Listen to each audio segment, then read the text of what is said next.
You just feel like the kind of person that wants to beat somebody up, though. Me? Yeah.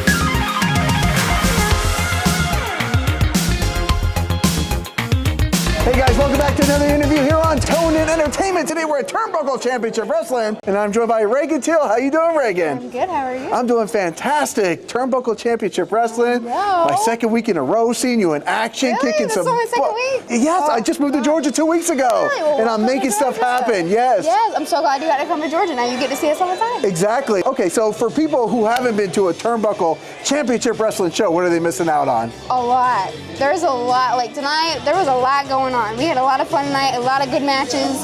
I think my match, how long was it? Around 20 minutes at one point. It was long. It went on, and all the fans had fun. We talked to our fans. We had fun with them. We take pictures of everybody. It's just a good night full of like fun-packed action with a lot of really hard-working people. Like tonight, I had a lot of kids. I wasn't feeling in the mood for it, so yeah, I went around and gave some crap to some little kids. And some adults, I'm not afraid. I'll pick a fight with anybody. But at the same time, I'm a really nice person. I can be nice. Like, I think, were you at Tannery?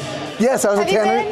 Yes. I was at the last week's show. I wrestled Charlotte Renegade. Yes, yes. And we had a really cool match, and I was nice to everybody that night. But tonight I did not feel like it because I have my lovely tag partners, Hyena, Hera, and Angelica, and they're really fun to work alongside. So the Nightmare Factory Women's Champion is really cool. I've had a match with her, and she's fun to work with. She puts on the show. I can tell you that much. They both do.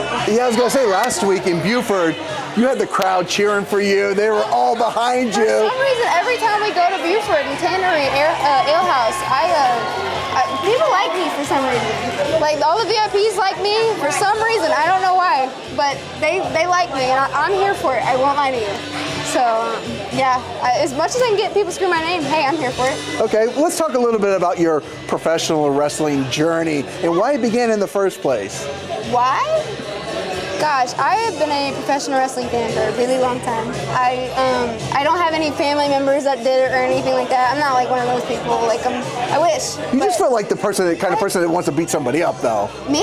Yeah. It was a bad first impression. I guess I've always had that fighting spirit. I did a lot of different kind of sports growing up. Like about a year ago, I stopped driving race cars. So I went from Atlanta Motor Speedway to the ring. I started training in April of this month. I was Camp 14 at the Nightmare Factory. And I've been training and working my butt off ever since. And I have some of my campers that were in my class in here tonight.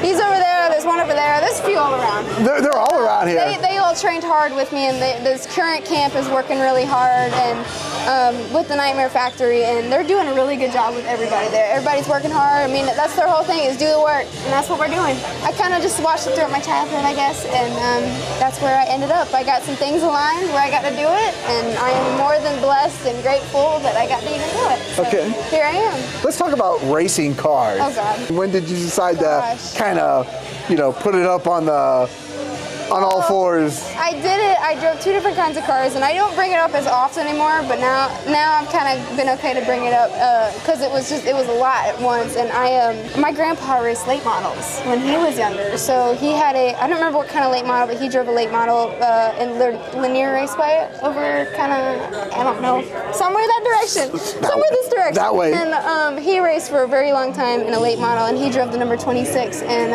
I decided to drive race cars too when my brother was sitting right there. I would ask him, but I started racing maybe 2021, 2022, and I drove what you call a bandolero. It's like a go-kart, like a souped-up go-kart. Okay. So I drove that for a long time, had a couple wins, had a couple wrecks, and then I started driving the Legends car, and I had a very, very bad accident in January of, I think it was last year, if I'm being honest with you. Okay. And I did that for a little while, and it was a blast while I got to do it, and I'm so happy I got the chance to do it, and that's an experience I will never forget, and I always will have a passion for racing in my heart. We're big NASCAR fans, Formula One fans, everything, so I always will be that, and racing was a amazing sport to do, and I'm so happy I got to do it, but I felt like it wasn't my right calling in life. I just felt like it wasn't right at the time, as much as I enjoyed it, and I think this is my right calling. I sure hope so, and I'm enjoying my wrestling progression and career now.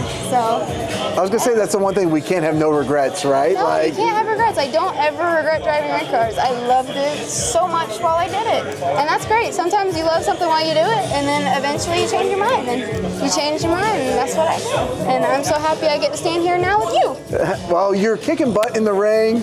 I think in my video, my recap, I said the fiery Ragan Teal. Hey, I like that. Yeah, you were in there kicking butt against Charlotte Renegade last week. Is there anything else cool we should know that you have coming up while we have you here? I mean, I will be at every Turnbuckle Championship Wrestling. I probably will not be at Monday Nightmares next week. I may show up, but I probably won't be there wrestling due to some head injuries I currently have. But if you ever see me, if you're watching this and you ever see me, just say hi. I don't bite, I promise. I might hit you, but I don't bite. So I'm kind of around here a lot. I don't have anything mainly huge right now. I'm just, I train at the factory and I train around here and I wrestle in the rings at TCW, and we'll see where that goes. Well, you're doing a great job. I've enjoyed the past 2 weeks of Turnbuckle Championship Wrestling. I'm so glad you've been able to come. I can't wait, and I can't wait for more. Regan, where can people follow you at? You can follow me at Emma Ragan Teal on Instagram. I'm RAGANTEAL. A lot of people call me Regan. I'm like the demon from The Exorcist, Regan, but her name's spelled different. Sorry. You can find me there on Instagram. I'm on Facebook at Emma Teal. I don't use it that much, but you can follow me there. I do a lot of my updates there too. And then I'm on Twitter too at Emma Ragan Teal. So you can find me there. All right, well, keep up the great work, and I can't wait to come back out to my next show. I'm excited to see you. I'm definitely excited to be back, that's Thank for you for sure. having me here. Absolutely. Guys, if you like interviews like this with Ragan Teal here at Turnbuckle Championship Wrestling, guys, make sure you hit that red subscribe button so you can stay tuned in here to Tone In Entertainment for future videos. Subscribe to the channel. Do it. Go now. Do it now.